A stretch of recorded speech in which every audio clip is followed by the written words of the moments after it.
Hello and welcome to Good Evening Britain, a Force for Good's weekly show coming to you live from our studios here in the heart of the great British city of Glasgow with me, your host, Alistair McConnachie. We are broadcasting on all our digital platforms throughout the United Kingdom and across the world. We're bringing you quality pro-UK comment and analysis every Wednesday from 7 until 8 p.m. on Facebook, on YouTube, on Twitter, and on TikTok. Folks, please do send in your greetings. Please tell us where you are watching from. Please send in your comments and your questions, and we'll do our best to read them out and to answer them. Now, what a show we have tonight. Of course, we're calling this SNP Wipeout. It's our post-general election special program. And at 7:30 at the bottom of the hour, we have Luca Johnson, who is coming in to give us his opinion as well, fresh from his appearance on the Lotus Eaters. Luca is a friend of the show, and we had him on about a year ago now. And I'm glad to say he's back in the ring with his comments as well. And as he said, we're going to look at the lie of the land, and we're going to have a cheeky gloat at the state, the absolute state of the Scottish National Party. And we're going to be asking, what is the future for them? And also when we talk to Luca as well, we're going to be asking, what's the future for the Conservative Party, who faced their own wipeout as well throughout the rest of the United Kingdom. So very interesting times that we're moving into, dangerous times as well, because we know that the Labour Party have got a lot of bad ideas that they could implement. So who can stop them doing that, and who can mitigate the worst consequences of what they may be doing to us as far as things like opening the borders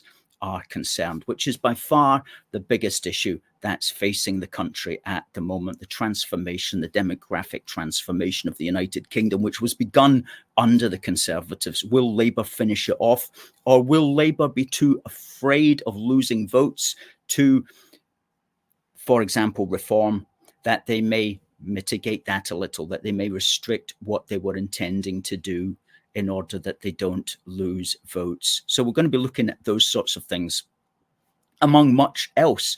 Folks, at 7:30, our Summer Crowdfunder ends. Now, we have not had a Summer Crowdfunder for a couple of years, but we had to run one this year because our Yo Britannia Christmas Crowdfunder didn't raise what we needed. So we had to try again during summer, and we've run one for 28 days now, and it ends at 7:30 tonight on this show. And I'm looking at what we've got. We've got 67% at the moment of what we need. We need £1,707. If that number is familiar to you, it's to commemorate the 1707 Union of Parliaments, the 75th general election of which we have just had there last Thursday. So we're at 67%. Can we reach 75%, which would be 1,280? Can we reach 80% in the next half hour? Folks, if you can chip in, now's your chance, because you've only got 25 minutes to go. And there's also some great rewards there that you might want to claim also. And you don't have to claim a reward, but if you want to claim a reward, it's waiting there for you to snap up before 7:30. You can also scan that QR code. For those watching on YouTube, you can scan that QR code, and that'll take you to the page as well. Now, some people may say, why have you got this fantastic flag behind you? Battle of Britain, with a Spitfire and a Hurricane. And it says, Battle of Britain. Never was so much owed by so many to so few. 1940. Well, because the official dates of the Battle of Britain are from the 10th of July 1940 until the 31st of October 1940. Those are the dates that British historians use when they're talking about the official Battle of Britain. Now, air skirmishes had been going on before the 10th of July. In fact, the first air skirmish over the skies of Great Britain was over the Firth of Forth on the 16th of October, 1939, when 602 and 603 Squadron of Spitfires from Grangemouth and Glasgow shot down a German Junkers bomber over the Firth of Forth. And so there was skirmishes going on, but Air Chief Marshal Hugh Dowding believed that it was on the 10th of July that the air attacks started to get into a period of very serious recurring air attacks. He dated it back to the 10th of July. And so that's when we commemorate, as it were, the Battle of Britain. And the idea, of course, was the Germans wanted to destroy British air superiority. And they thought by doing that, they could force Britain to the table for either a negotiated settlement or even a surrender. And there was also talk of the fact that the possibility that the Germans might invade as well. The Germans had looked at the possibility of that, and they realized straight away that they would have to knock out Britain's air superiority. So it was all that sort of thing was involved. The QR code is working. It might be a little bit. What you need to do is to go to crowdfunder.co.uk. Let's put up the address of that. It's scrolling along the bottom of the page there, crowdfunder.co.uk/union 2024. And yes, the Germans were thinking about possibly invading, and certainly they needed to knock out British air superiority, but they were ultimately unable to do so. And Battle of Britain Day is commemorated specifically on the 15th of September, the day in 1940 when the Luftwaffe launched their biggest attack on London and the southeast, but were repulsed. And when the battle was over, Winston Churchill made his famous comment, which is on this flag here, which says, "Never was so much owed by so many to so few."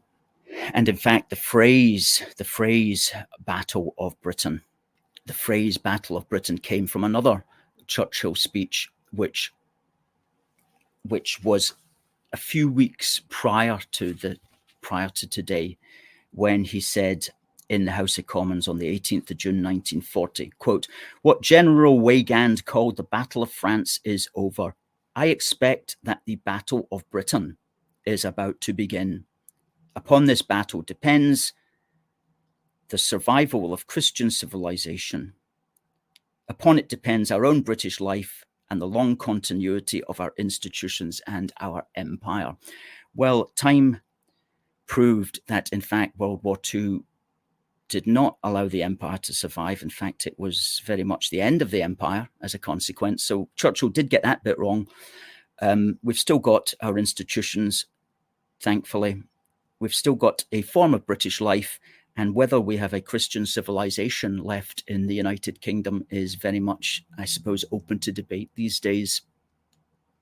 However, fine words at the time, which no doubt motivated many to fight for the cause.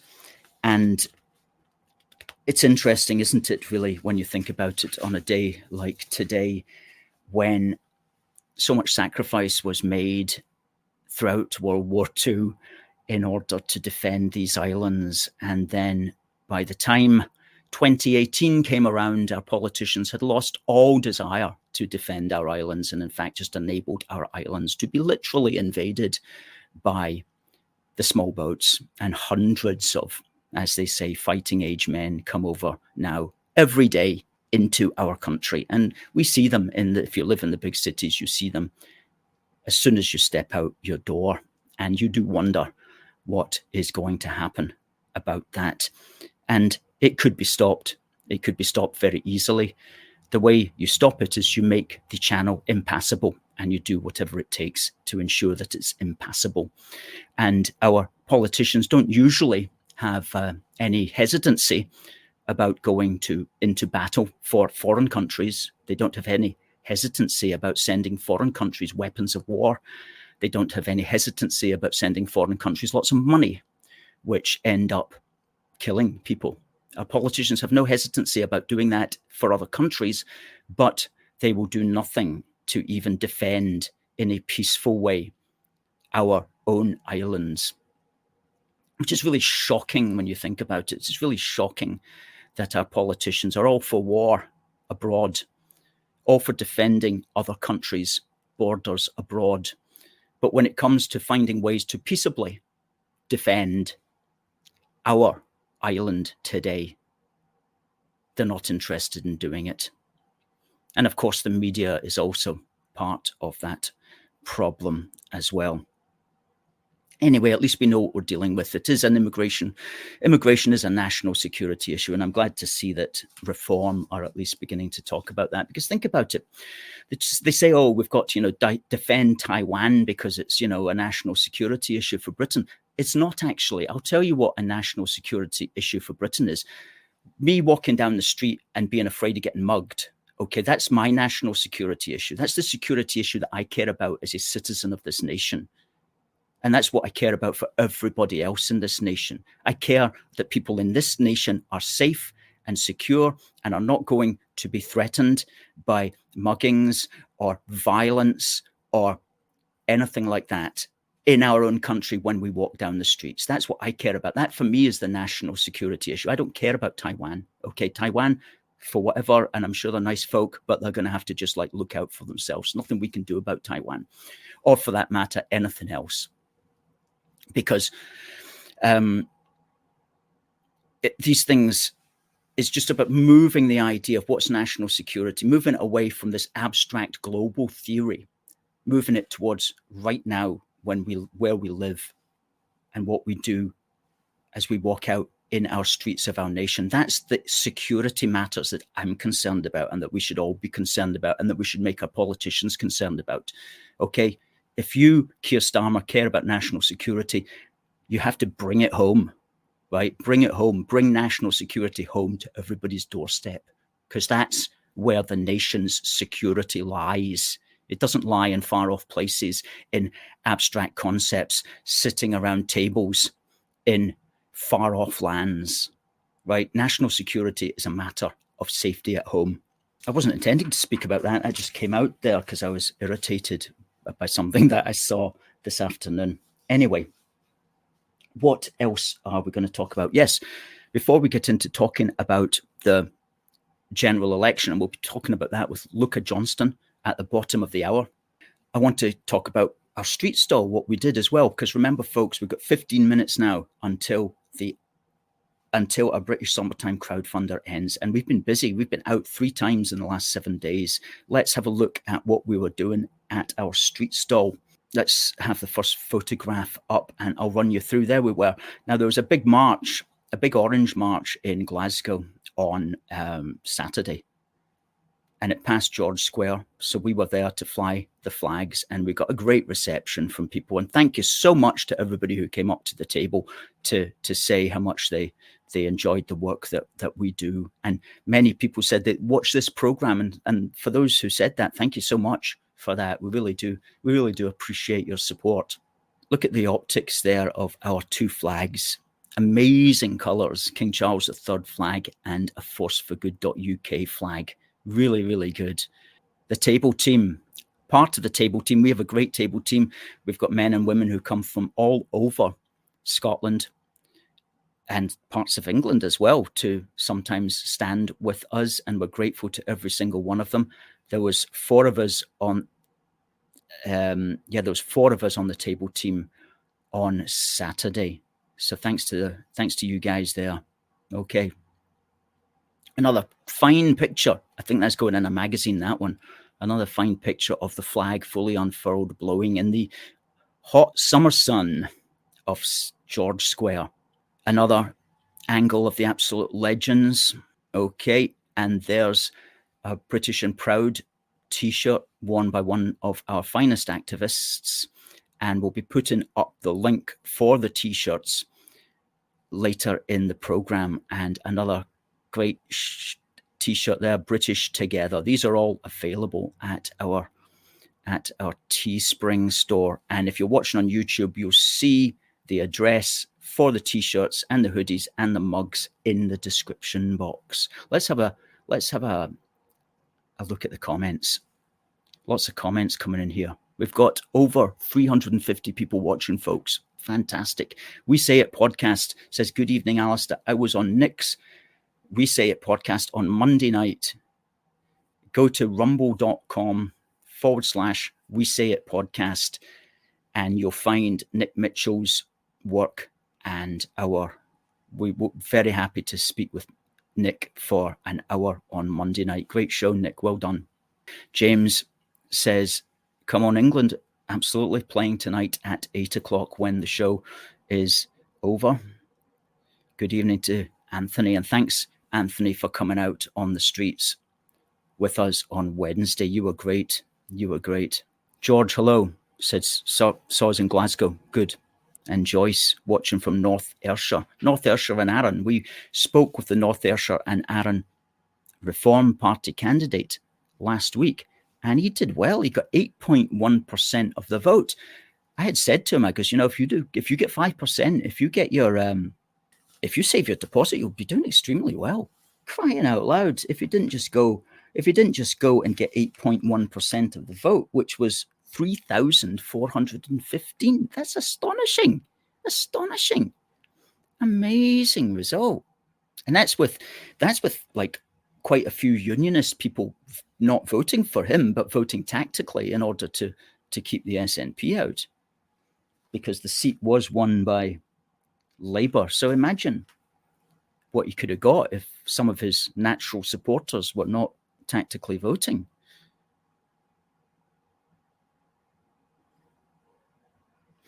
Nimble Horse says that a Winston Churchill quote, he says, there is no such thing as public opinion, there is only published opinion.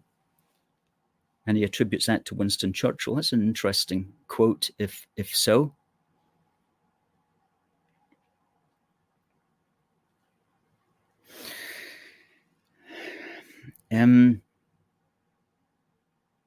So Ryan thinks that Nigel will consistently raise the very serious issue of immigration now that he is a member of Parliament. Well, that is a saving grace, because if no Reform Party candidates had been elected, then think what you would have got.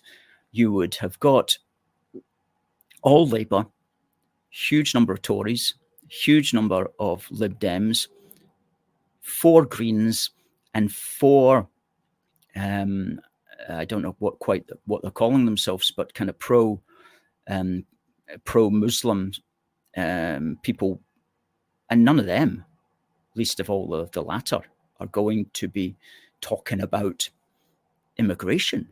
So now it can't be ignored, even though there's only 5 of them, 6 if you include Jim McAllister from the Traditional Unionist Voice, who has taken the Reform whip. So technically there's 6 Reform candidates now. But if it was not for them, then you wouldn't be hearing a squeak about the country being invaded. So that's the best result that we could have had. Kat says, hey, good to see you, Kat. And to Alan. And Gorilla TV channel. Now, he does great work. Please follow him on YouTube if you can. He says, politics are now the globalists versus the anti-globalists. I totally agree with you there. And a criticism that I would have of Richard Tice was, I watched him today and he made this comment. He goes, we at Reform want to be the main opposition to socialism. And I thought, Richard, you're talking language that's going way over everybody's head. Okay, nobody cares about the word socialism anymore, however you may define it. And some people who know about it like it. Okay, so it's not about socialism. It's about what Gorilla TV channel said there. It's about standing up for the nation against the globalists. That's the new dimension. Don't be taking it into, we're fighting socialism like it's like 1977 or something like that.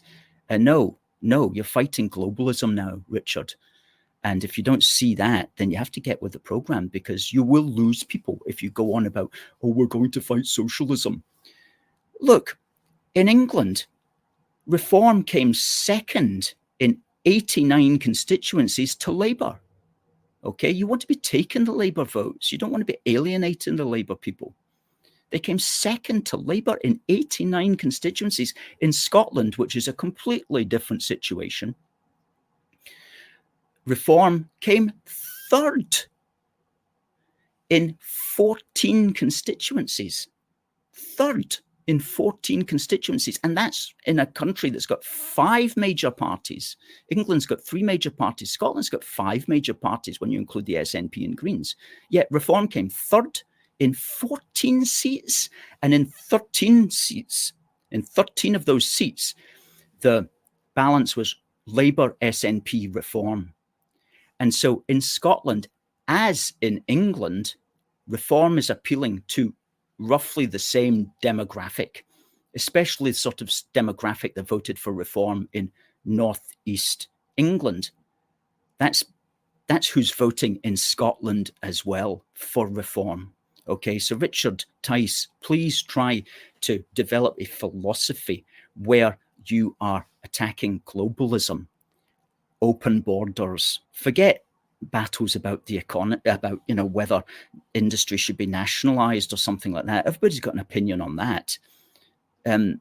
That's not what's at issue here. What's at issue is saving our country from invasion and from being sold out to the world, being sold off to the world as well. So anti-globalism, that's what we're about, Richard. Okay, get with the program. I know you're the leader of it. You don't need to listen to Alistair McConnachie, but Alistair is correct when he's giving you this advice, okay? And it's for free. It's for free. Oh, Derek, you were first in. Sorry about that, Derek. I was so excited about the crowdfunder that I forgot to mention who was first in. Derek was, as always, sterling activist. Some good comments tonight. Christopher says, delighted with Reform MPs being elected, the true voice of the British people. Nimble Horse says, I voted Reform as an alternative to spoiling my ballot. I think a lot of people were so glad that Reform were on the ballot paper. Otherwise, many people would have had nobody to vote for. So it seemed anyway. James says, I find it appalling that a lot of Scottish nationalists are happy to forget the service our armed forces gave them and actively support separation. What did they fight and die for? Now we have woke politicians that think it's acceptable to flood the country with illegal immigrants. Indeed, indeed. Now, we're going to have a wee competition tonight. If you have not done this before, all you need to do is send an email to contact@aforceforgood.uk. And the prize is going to be a copy of a wee book for the Union. For it was on this day 4 years ago that this little book landed in reality. And a great day, an auspicious day in Unionist history. Because within the pages of this wee book is the Unionist philosophy, summed up very briefly, very quickly, very easily, in a way that people can understand, remember, and spread. And it's only a £5 at our shop, aforceforgood.uk/shop-1. Now, folks, with 3 minutes to go until our British Summertime Crowdfunder ends, can we reach 75%? We're at 69%, which is £1,187. Can we get to £1,281? Approximately another £100 in the next 3 minutes. Now's the time to chip in, folks, and we'll tell you what the answer, what we achieve when the clock strikes 7:30 in 2 minutes' time. In the meantime, we have our guest, Luca Johnson, in the waiting room, and we're looking forward to saying hello to Luca. Now, Luca's been on the show before. He's fresh off an appearance with the Lotus Eaters, which is an excellent program which broadcasts daily on various social media channels. We'll be talking to him about that, and we'll also be talking to him about his feelings about the lie of the land. And as he says, we'll be having a bit of a gloat here about the state of the SNP. So folks, please say hello to Luca. Hello, good evening. Hey, Luca, good to see you. You're looking fine there. And thank you for coming on the show. Now, you are the creator of a platform called Amiable Arguments. And Twitter platform there is x.com/amiable argument. Could you just tell us, by way of introduction, what that's about? Yeah, sure. So Amiable Arguments, I have to be kind to it, is the thing that got me into all of this in the first place. Because back then, this would have been about 2 years ago now, I was really sick of people losing their jobs and cancel culture over the most erroneous, inconsequential opinions, and people having their livelihood stripped away. And so I remember one evening I was going on one of my usual rants about it to my housemate. And he sort of said, well, why don't you do something about it, right? Rather than I keep getting the earful, but why don't you? And so I did what any young lad in their 20s does in the 21st century and started a podcast, which is what constitutes doing something.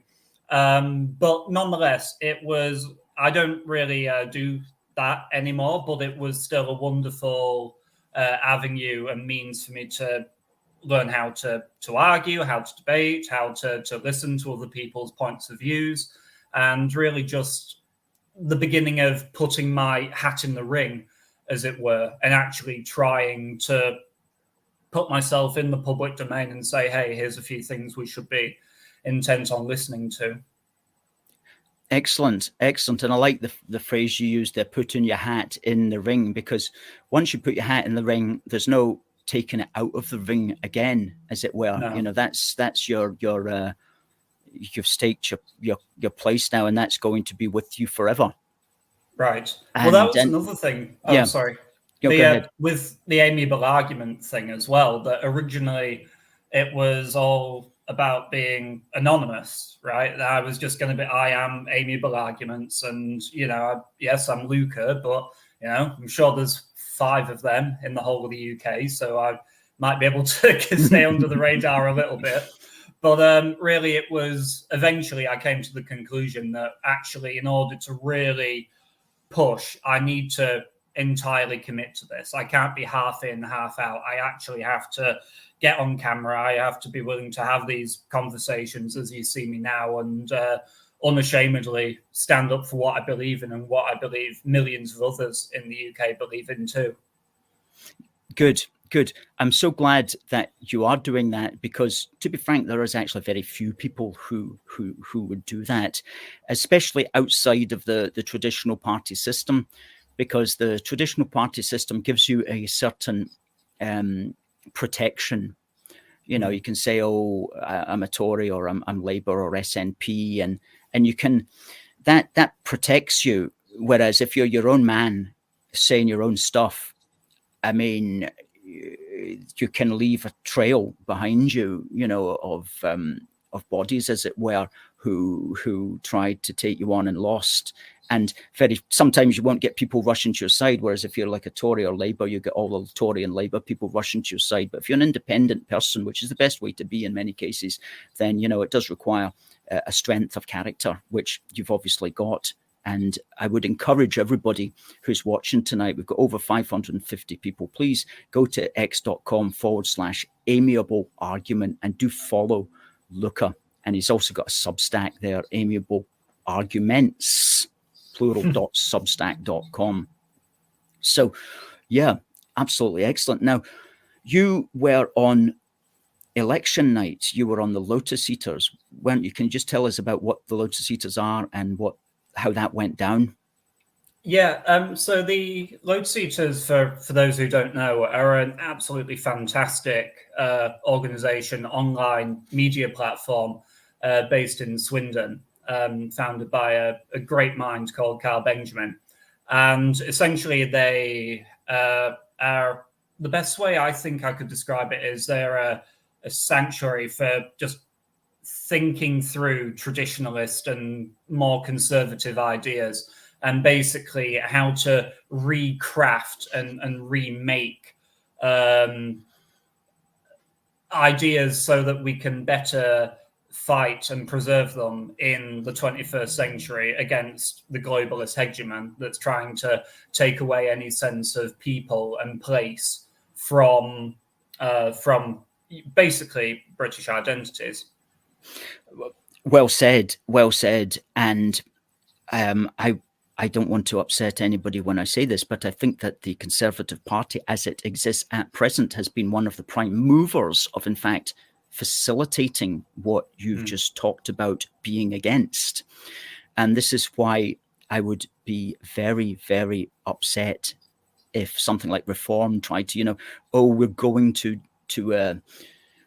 join with the official Conservative Party, because the official Conservative Party is possibly left of the Liberal Democrats, really, at the end of the day. I mean, people up here, it's very funny because the national newspaper will try to make out like Rishi Sunak and that sort of lot were like literally goose stepping around London,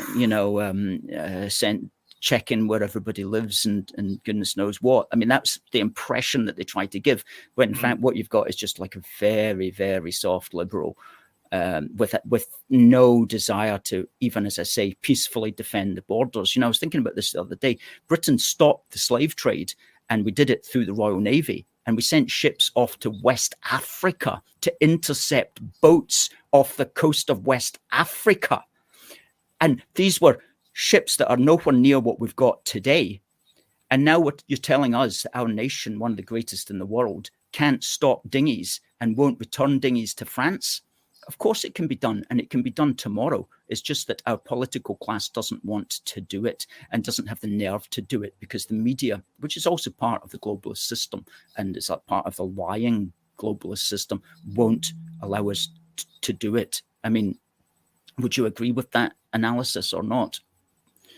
No, absolutely. I'd agree with it. The Conservative Party, frankly, deserved a worse kicking than it got in this election. I was actually very disappointed with the election result, because I'd been very much on board with the philosophy of the zero seats campaign, right? To get the Conservative Party as close to 0 seats as possible. And if not, next to 0, then at least kick them down to not being the opposition party, to put them lower than the Lib Dems, to basically take away what they feel is their divinely ordained mandate to be near or in power.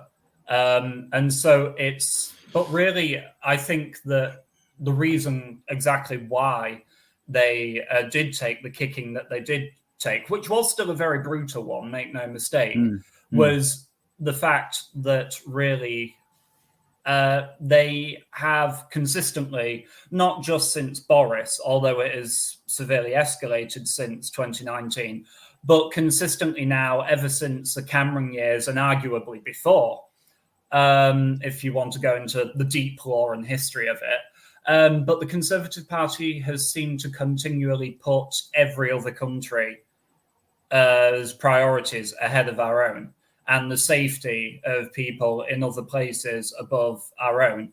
A particular anecdote of this I would actually quite like to share with you is that a few months ago, I went home and around the north of England. And in that time, I actually took myself on a bit of a trip to RAF Scampton, which is obviously you've got the Battle of Britain thing behind you, and Scampton and the Dam Busters was another pivotal moment from the British point of view in World War II. And under this Conservative government, they had decided that next to a village of 600 local residents, mostly retirees and children, they were going to put 2,000 illegal migrants on this heritage site, this airbase, with nothing more than a metal fence to protect the locals.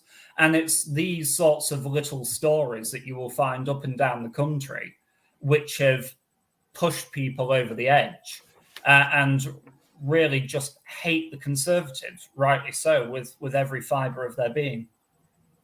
Yes, that's right. And now we've got Keir Starmer.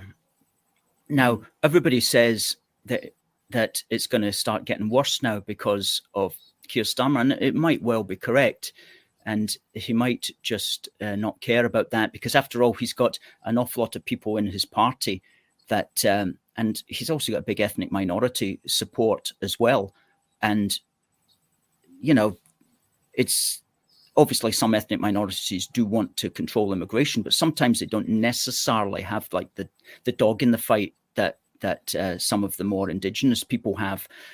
So he's what's going to be the force, the power, the leverage point that at least makes him think twice, and that perhaps makes him try to slow it down, or perhaps try to look at the situation, try to control it in some way. And the only leverage point I can see at the moment would be fear of losing votes to Reform, because Reform came second, as I mentioned earlier, in 89 seats, second to Labour.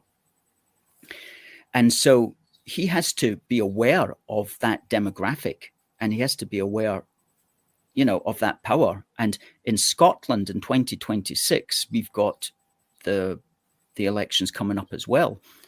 And Reform was third in 14 constituencies and fourth in 30 constituencies. And it got 7% across the board in Scotland. It even got 5.7 average percent here in Glasgow, which, if that was translated into a regional vote for the regional MSPs in 2026, that would give a Reform candidate here in Glasgow. In fact, 7% across all of Scotland would probably give about 8 Reform candidates. And in 2026, on the regional list, there's no danger, there's no fear of voting for somebody and it's a wasted vote. I mean, people who, for example, this time around voted tactically for Labour, next time they can simply just vote for Reform, and their vote will count. It will count more, in fact. So fear of losing seats to Reform, fear of losing votes and support to Reform is one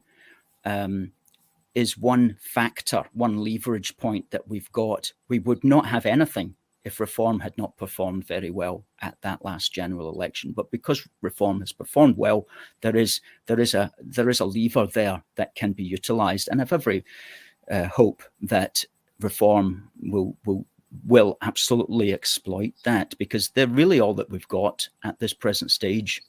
What's your thoughts? No, I totally agree. They are Reform are flawed, but they are also pragmatically the best that ordinary people have to work with right now.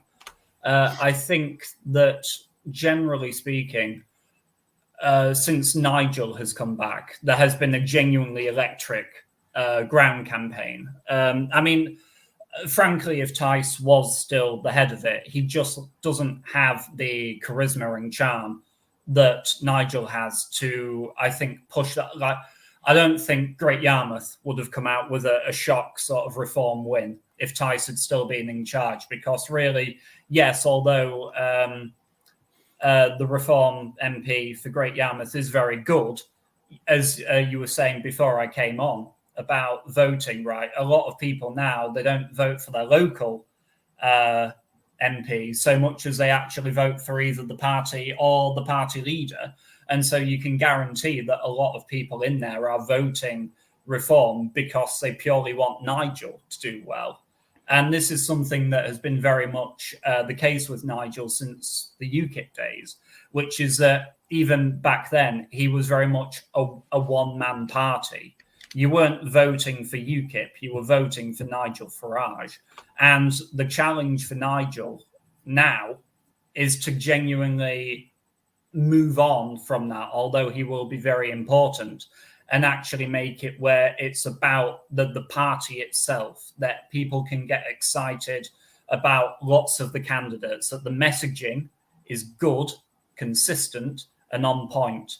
And it was also interesting what you were saying earlier about Richard Tice saying, we want to be the anti-socialist party. It's like, well, it's not particularly strong framing, right? And this is the thing, that the Reform are really going to have to, they've got 5 years and they've got a good opportunity here to lay some really good groundwork. And if they play their cards right, they could do exceptionally well in 2029. But the messaging has got to be on point. And the fact of the matter is that with people like Tice, who will continually go out and say, hey, we're not racist. Look at our minority candidates. It's like, Richard, you're not going to out diversity the Labour Party and the left, right? That's their game. Mm-hmm. You leave them to do that, right? This party needs to be about people and place, right? It's about the forgotten man and woman on the street who have had to sit by for as long as I've been alive, frankly. I'm 27. I was born in 96. So basically, Blair has been in power and mass immigration has continued since I've been alive. For my entire lifetime, we've had mass immigration now, right? And those people have been dragged kicking and screaming by a regime that doesn't care about their opinions into a future they didn't want and didn't ask for.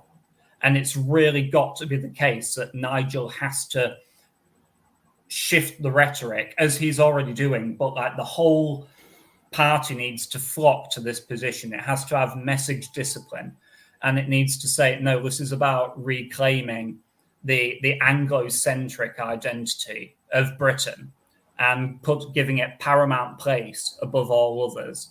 And if you do that, then all of the internal logic of the rest of the policies will waterfall into place in a very natural and organic manner.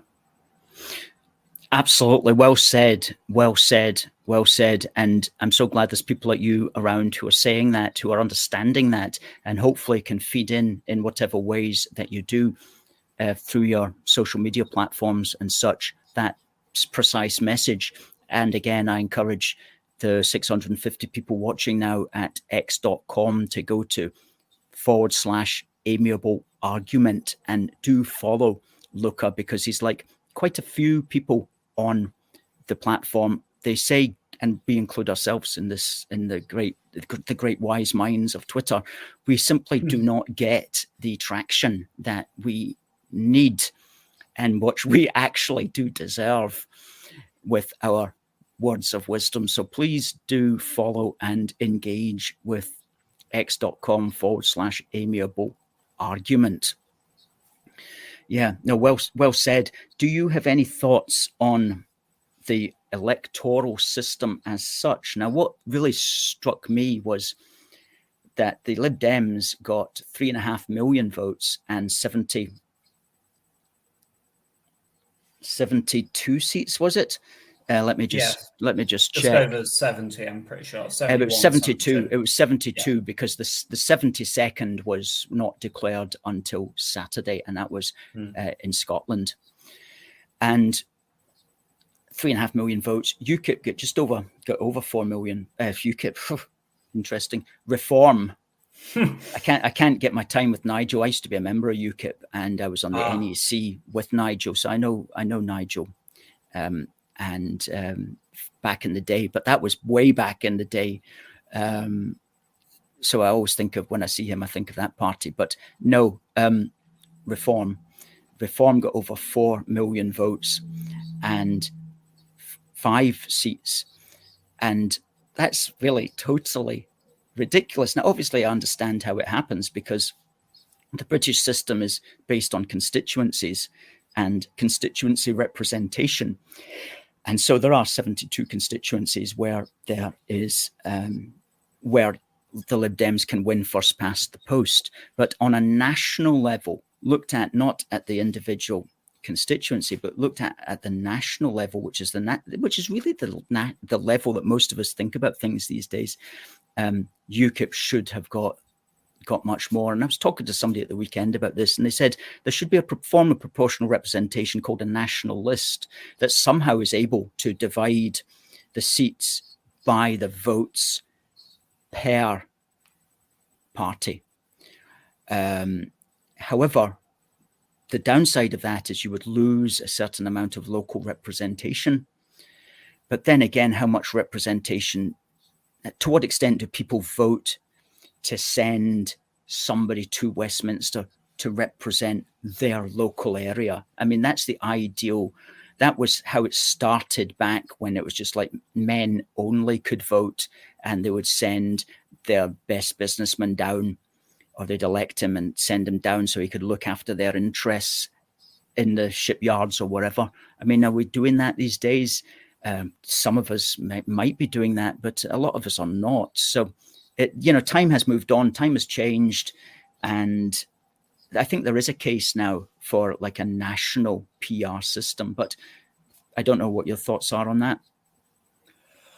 Well, I'm actually in two minds about the changing of the way that the electoral system works, because on the one hand, the reason why first past the post does actually have its merits in that when it works, it creates strong government, right? It means that the party that gets the most votes tends to come out with an actual majority and the ability to implement, allegedly, the promises of its manifesto, right? Otherwise, you end up with the Danish option, the Dutch option, as you saw recently with Geert Wilders in the Netherlands, where he is actually the most voted for party, and they did get the most of the vote, and yet it's still not enough to actually become the main party in government, and he has to appease and create deals with a bunch of other smaller parties that didn't win. And that means that he has to, despite winning, he has to water down and tone down his commitments.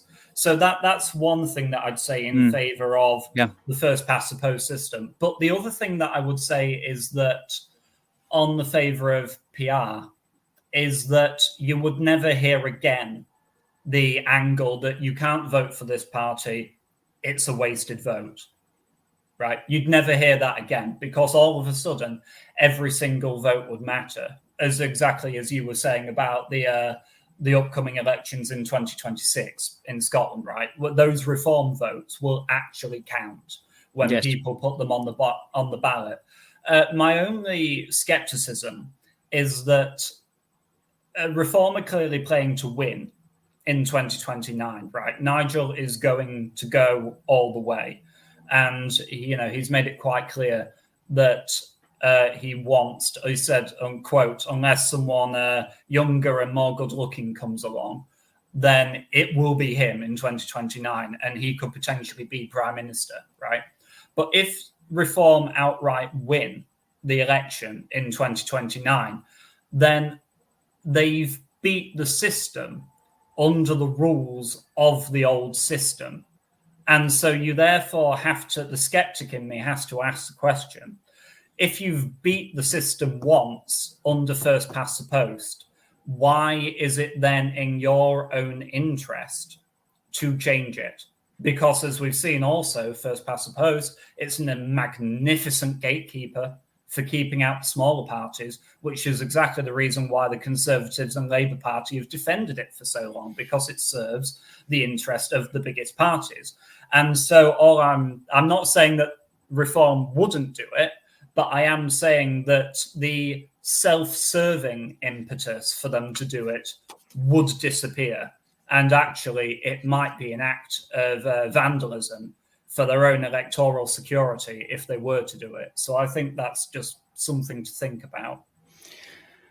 That is very well said. That's very well said. It's definitely something to think about. And I think you've summarized the case for and against there extremely well. As far as big majorities creating strong governments, yes, they do. But then again, we've seen what a strong 80-seat majority did for Boris Johnson's government. He used it to lock the country down for 2 years, among many other sins. And who knows what this big majority that Starmer has got. What is it? It's 412 seats if you include the speaker. Very big. That's not the majority. That's the number of seats that he got. So it's a debate that will go on and on, but it's a debate I think that we should be having, and we should be looking at it, because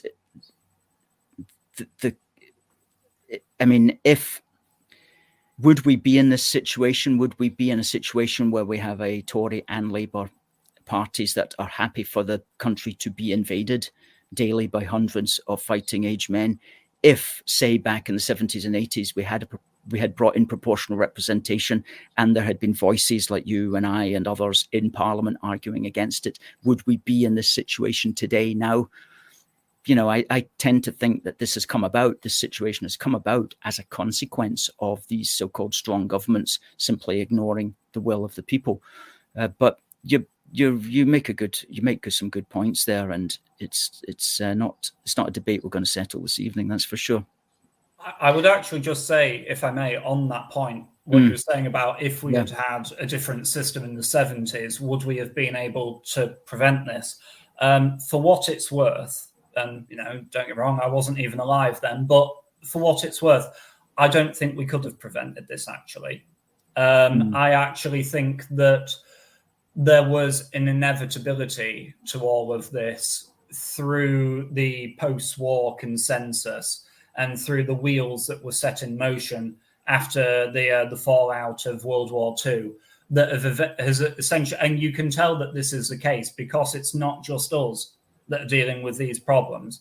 It's France, it's Spain, it's Germany, it's Italy, it's Greece, right? It's Austria, it's Sweden, right? Ireland and Sweden weren't even combatants in World War II, and yet they've still had a lot of the things that we've had forced upon them against their will. And so I would just thought, not necessarily to you personally, but just to people listening, I would caution against falling into a trap of, well, if we'd have done this differently, because the fact of the matter is that this is the way it is, and the best countermeasure that we can make to remedy it is simply to put our own people with our own sensibilities and our own moral compasses into the positions of power, whether that be in Parliament, whether it be in our national institutions, whether it be in the education system, right? We just need to do our moral duty to our country and to our people, and whatever role in society you have. And if we all do that, then we can slowly start to turn the country around incrementally, even though in the halls of power under these next 4 years under a Labour government, they have their agenda.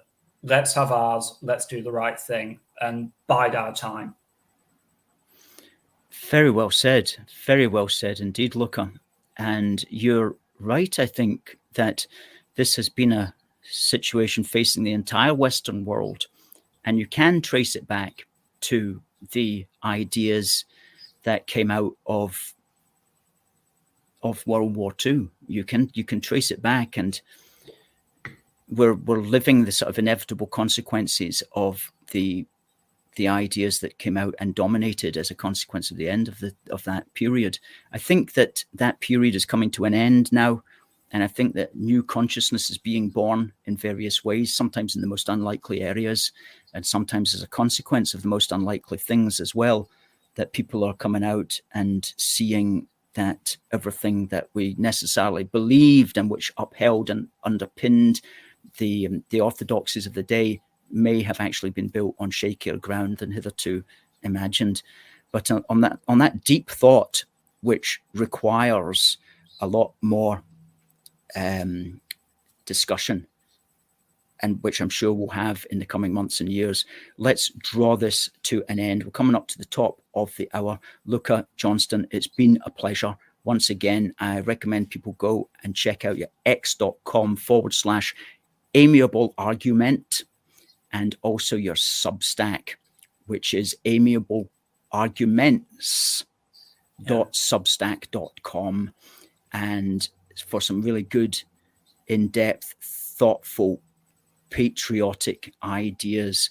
Luca, we definitely must have you on again this year.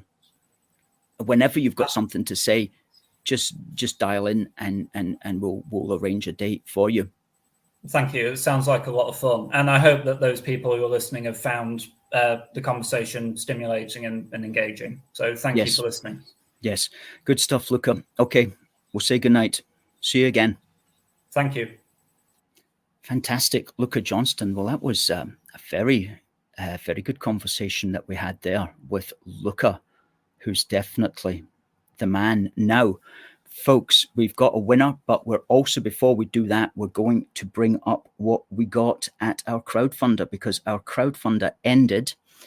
It ended at 7:30. And there we go. We raised, let me just check that that is in fact the correct number. Let me see. No, it's not the correct number. We raised £1,237. We raised £1,237. There we go. £1,237. Now that's just under 50 quid under 75%. So let's call it 75. Well, actually, we have raised 75%, because today we got a donation via PayPal of £20, and we also got a donation yesterday of £100, and we've also had 2 checks of £20. So I'll add all that up, and that's going to come in over 75%. So folks, thank you very much for that. That's absolutely brilliant. And to end as well, over 700 people now watching. And so I'm going to take the opportunity to remind everybody to go to amazon.co.uk and check out our One Big Country book. You can get that at amazon.co.uk by simply typing in One Big Country. It's subtitled A Big Book for the Union. It's volume 1. And that money that we raised today will be enough for us to produce volume 2, which will be out in December. So that money is going to go towards many things, but it's also going to go towards One Big Country. Now, we haven't raised enough for our next issue of Union Heart, which was going to be a commemoration of World War I in this 110th year of its beginning. But if we can raise the additional 500 between now and September, then we'll get that written in September.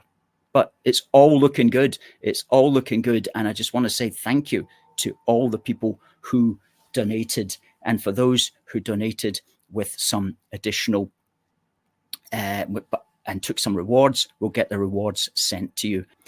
And something else, which are amazing, and a fantastic photograph was sent to us by one of our best supporters, and it's our mugs. Check out our mugs. There we go. We've got several designs. Those are our British and Proud designs. We've got them obviously in the red, white, and blue colors. And you can get that at, and that's one clunky website address, I'm afraid, but you can try it with the tinyurl.com/477NVAWA. And you'll get not just these British and Proud mugs, but you'll get a whole range of other mugs: Scottish and British, British Ulster, British and Proud, British Together. Fantastic range of mugs that we've got, and they're as reasonably priced as we can make them. They're £13 each, but you will need to pay probably about a £5 postage on them. So you're getting them for about £18, and they are very good. We've got several here in the office, and I can guarantee that they are in good shape, and the color and printing is really good. And I want to thank the person who sent that picture to us, a great supporter. And absolutely. Good. So anything else that we need to say importantly? We'll be back next week. We'll have another guest as well next week. And it's going to be as fantastic as this show as well. 710 people watching tonight. Really amazing, folks. Thank you very much. That's across all our Twitter platforms, you see, all our social media platforms. We're not just on YouTube. We're on Twitter and we're on Facebook, and we're getting some great traction there on Twitter. So, folks, it just remains for me to look at any comments that need to come up. Everybody's saying how much they like Luca. And congratulations to Marcus. Congrats for the crowdfunder. Derek says Luca was brilliant. Wasn't he just? Wasn't he just? All the best to Nimble Horse and his ideas. Great stuff. Good stuff. It just remains for me to say, folks, we'll see you next week. God bless the United Kingdom and God save the King. See you again.